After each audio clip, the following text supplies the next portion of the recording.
Good afternoon, former State Senator Nina Turner. How are you doing? Good afternoon. I'm fine. How are you? Good. Thank you so much for taking the time to speak with the Greater Cleveland Association of Black Journalists. We have about 18 minutes, so we're going to jump right into the questioning. Why are you running for this position? Well, I'm running for this position to continue my public service in this community. I think for a time such as this, it is vitally important to have courageous leaders, particularly in the Congress, to lift and change the material conditions of the poor, the working poor, and the barely middle class. My proximity to pain is intact. I've certainly occupied all three of those spaces throughout my life, but by the grace of God, there go I. I want to continue this journey that I've been on to lift the workaday people of this nation, to bring vision and also provision to the 11th Congressional District. I've served this district in many capacities, from being a Cleveland City Councilwoman all the way to state senator, Democratic nominee for Secretary of State in 2014, pushing back against the worst Secretary of State, or maybe I should say one of the worst Secretaries of State in this country. And so for me, lifting up the people, we got to center the poor, the working poor, and the barely middle class in this country. Right now, they are not centered. We have a system that is run amok, and it is run amok because it answers solely to the cries or to the pleadings, to the vision of those who have the greatest amount of resources. It is untenable, and we have to do something about it. And so I want to continue on this journey that I've been on for a long time in the halls of Congress. And part of your campaign message is that you're taking on the political establishment. Can you elaborate on that? Yes, I can, and thank you for that. And also, I want to thank the organization so much for having me. I should have said that coming out. I know the particular important and unique space that Black journalists occupy. I know that it is hard for Black people in every profession, every field that there is, but particularly now what is going on in print media, especially. So I just want to shout you all out for continuing a strong tradition of Black journalism. Yeah, for me, for example, the COVID crisis has really revealed to us those people who didn't want to admit that they are fissures in this system. They were there before COVID, but they are especially exposed right now. So when I say fight against the system and bump back up against the system, for me, that means Medicare for all as one example. I believe in the wealthiest country on the face of the earth, we should have Medicare for all. We should not commodify healthcare the way that we do. And we are the only industrialized nation that continues to do so. As I travel the district, as I have traveled this country, the constant that I keep hearing, besides jobs and people who have children wanting to know that their children will have a better life, it is really about having health care. Our health is our wealth. We can't do any other thing without that. And increasing the minimum wage, I think the economic, both racialized nature, I see through a lens of caste and class, and the racialized nature of income and wealth has to be dealt with. Systemic problems require systemic solutions. And the federal government is one of, not the only, but it does carry the biggest stick. And government is designed for us to do collectively what we cannot do as individuals. And so when I say running against the system, I am running against a system that continues to ignore the cries and the needs of the poor, the working poor, and the barely middle class. We can do better. People need to demand better than what they are getting. And I want to continue to be part of that, part of the process to help get that done. And when you talk about Medicare for all, many see this as an ideal in the United States. What do you think needs to happen in order for us to get closer to a system that provides universal health care, if you will? Yeah, just do it. As I was saying, every other industrialized nation, and I've been on this Medicare for all journey, since the Senate, but in a deeper way over the last 6 years. Many of you know I was on a presidential campaign, not once, but twice. But for this particular moment, we have 100 million people in county who are either underinsured and uninsured. We can do it. We have the money to do it.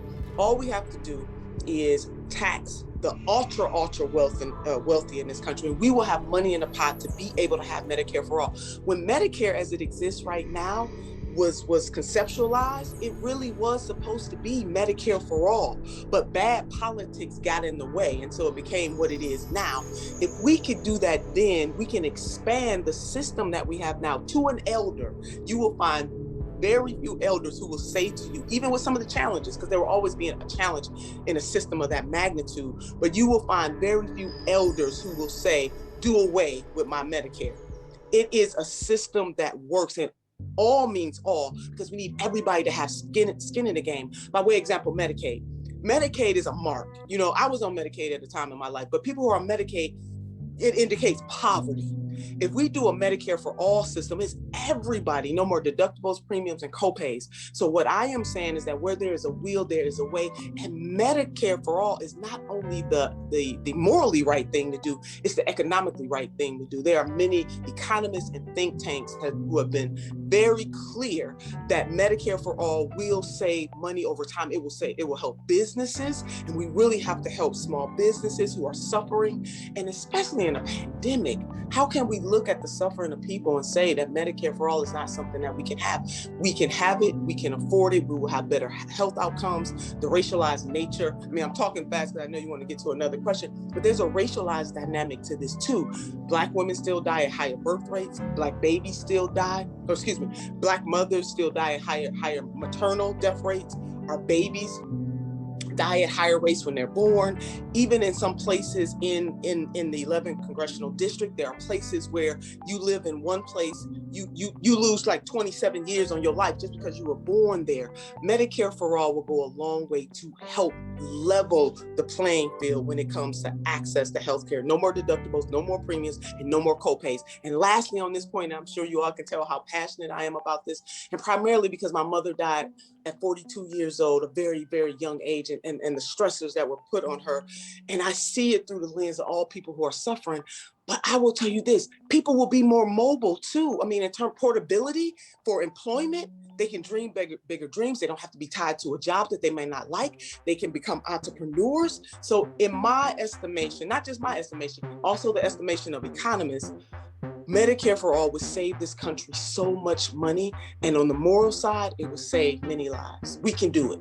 So do you think that this is one of the most pressing issues for the 11th Congressional District? And if elected, is this legislation that you are looking to, push, to sponsor, to bring forth to Congress?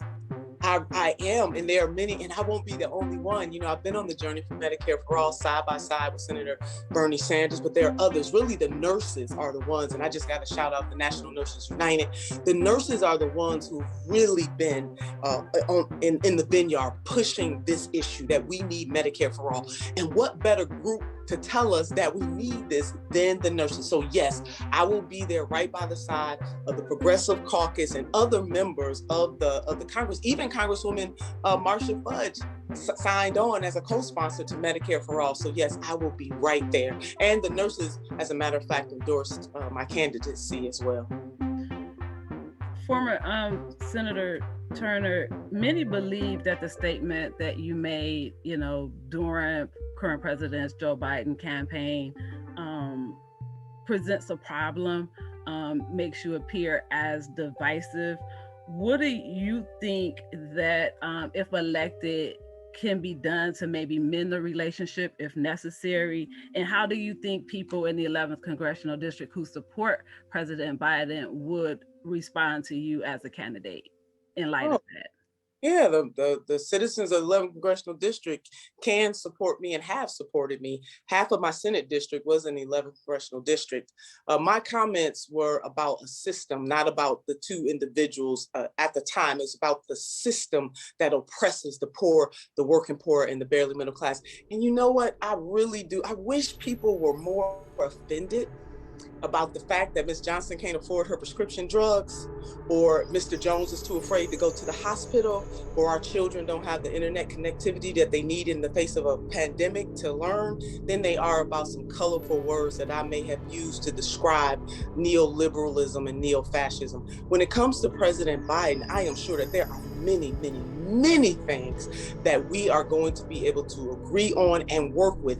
And my last point to this, I'm sure many of you who watched the presidential debates remember when Senator Harris called out then Vice President Joe Biden over his record when it came to busing.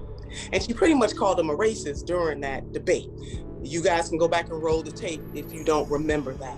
And I bring that up as an example because if Senator Harris at the time then, before all the world, could challenge the vice president on his record when it came to busing and Black children, I remember her clearly saying, I was that little girl. If they can unite together and be president and vice president, then surely Senator Turner and hopefully Congresswoman Turner can work with that administration. I look forward to working with that administration. As a matter of fact, I have a bipartisan record. I united with Governor John Kasich to create the task force on Ohio and police relations. And God knows the governor and I, we jousted many issues. But when it came to getting down to it and doing something that would help this community, something on a humanitarian level, we put aside who was the Democrat and who was the Republican, who was the conservative and who was the progressive, to do what was right. And not only did I help create that task force, he made me a co-chair of that task force along with his safety director. So that's just one of many examples. I have the endorsement of Mayor Jackson, Frank Jackson. You know, if you look at the endorsements that I have, they bring all of the different strains within the Democratic Party together. That shows you that I am a coalition builder. Yes, I will fight hard for what I believe in. I can work with anybody, but working with doesn't mean acquiescing to. Education is a major issue here in the 11th Congressional District. And as state senator, you supported expansion of charter schools. Where do you stand on charter schools now? Do you think that public education should receive more investment? Yeah, absolutely, it does. I was on the education committee. I am an educator by vocation. I was a tenured professor, educator at Cuyahoga Community College. I'm a product of the public school system. What I supported in the Cleveland plan was a way to get a levy passed. I supported the children of the Cleveland public schools. I am a product of that school system. So is my son, my entire family is. I live in the city of Cleveland, not around the city of Cleveland, in the city of Cleveland.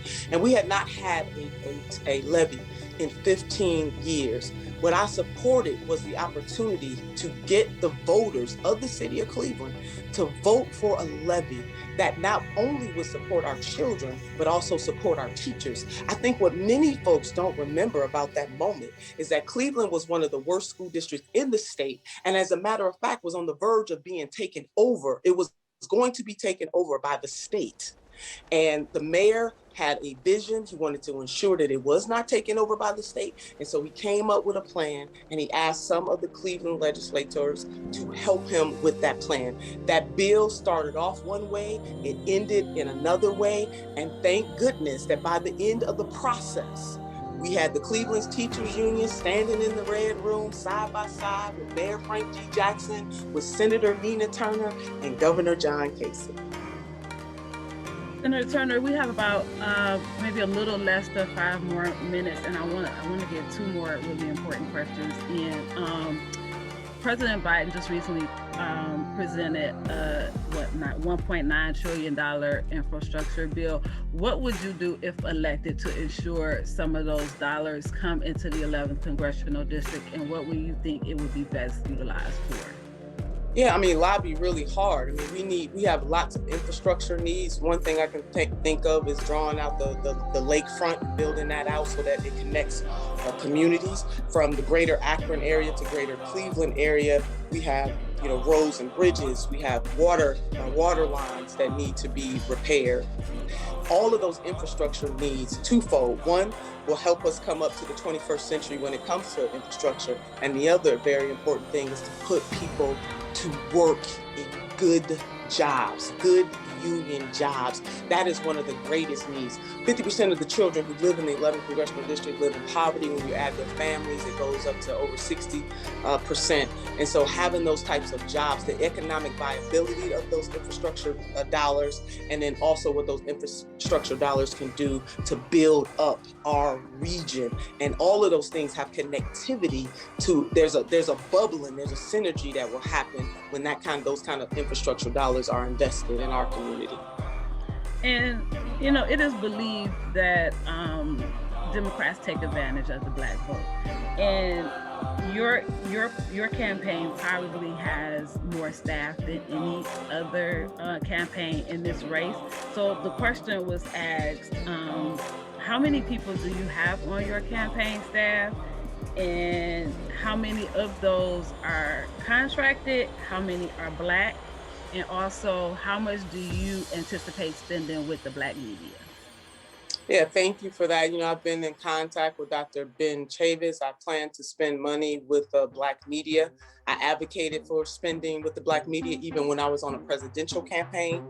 I have about 20 staff members. My deputy campaign manager is a Black woman. My campaign is very diverse, extremely diverse in terms of identity, race, and ethnicity. My contractors are diverse as well. And I continue, I see myself very much for this time as when you raise the level of money that we're raising, you have the authority to be able to spend that money. I've invested in public, I've always spent that money in a way, no matter what campaign, whether it was running for Secretary of State to this campaign right now. So not only do I have Black staff, I have Black consultants, and then I do have a very diversity is key. I believe in the Rainbow Coalition in the same way that Reverend Jesse Jackson did. I believe in bringing people together in the same way that Reverend Dr. Martin Luther King Jr. But the highest levels of my campaign has African American staff there running the campaign. My number 2 person on my campaign is in fact a Black woman. Diverse staff, ethnically, racially, religious-wise, orientation-wise. My campaign represents the rainbow that is the United States of America. And that, quite frankly, is the 11th Congressional District. And I plan to continue to empower, especially Black people, but I plan to empower other people as well. And my campaign supports local businesses too. So I'm getting things printed. We do that deliberately. You have to do that deliberately to say that you're going to do that. And I take great pride at doing that and pushing the Democratic Party to do more of that, because we know at the DNC too, hundreds of millions of dollars. And at one time, only less than 1% of that was being spent with the African American community. So I am extremely sensitive to that question that you raise, and will always continue to have an eye towards diversity, but ensuring that the African American community is represented in all facets of my campaign. We probably have less than maybe 30 seconds left. What do you see as the top 3 issues plaguing the 11th Congressional District that, if elected, immediately you would tackle? More relief for COVID. That is the most important thing right now. We can't get people to thrive until we tame COVID and, addressing poverty. That is vitally important to me. So that's where I am going to start. And my opportunity agenda, I would just describe everything that I'm working towards as an opportunity agenda. Thank you so much. We have just wrapped up a conversation with former Ward 1 Councilwoman Nina Turner, former 11th District, State of Ohio State Senator. So thank you for taking the time to speak with us this afternoon. Oh my God, thank you all so much for having me. I appreciate you and all the work you do.